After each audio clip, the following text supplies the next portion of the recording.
दोस्तों, क्या कहूँ अपने जिंदगी के बारे में। वो लोग ही बिछड़ गए जो जिंदगी हुआ करते थे।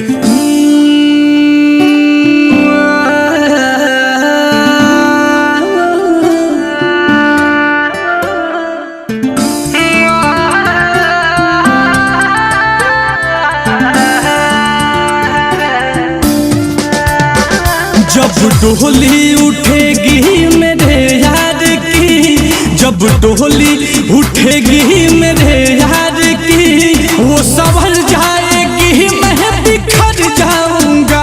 जब डोली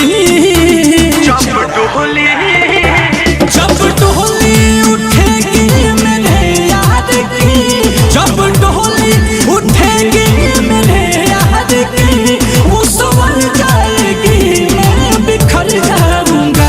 आएगी जब बारात मेरे यार की, आएगी जब बारात मेरे प्यार की, ये तो सच है कि उस दिन ही मर जाऊंगा। जब डोली उठेगी मेरे यार की, वो संभल जाएगी मैं बिखर जाऊंगा। जब डोली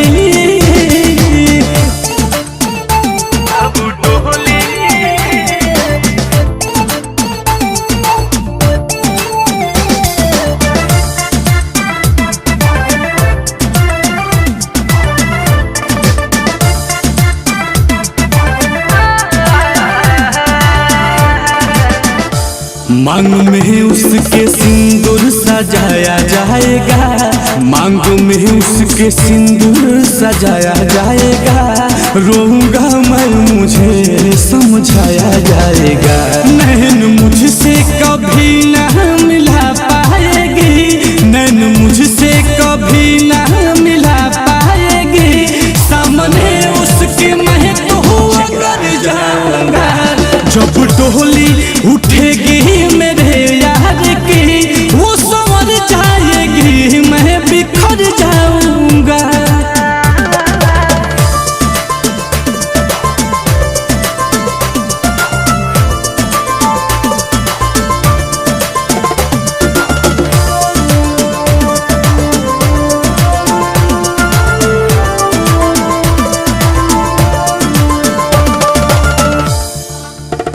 सात फेरों में साथ मेरा छूट जाएगा, सात फेरों में साथ मेरा छूट जाएगा।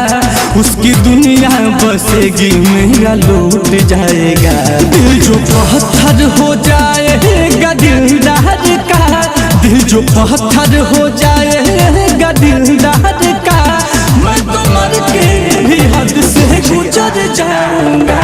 जब डोली उठेगी मेरे यार की, वो संवर जाएगी मैं बिखर जाऊंगा।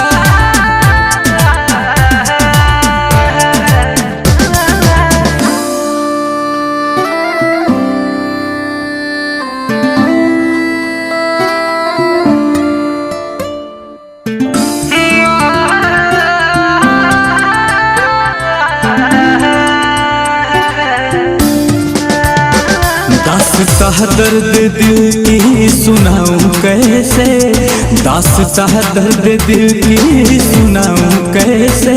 ऐसे मोड़ पे खड़ा हूँ बताऊं कैसे। साथ यह तुम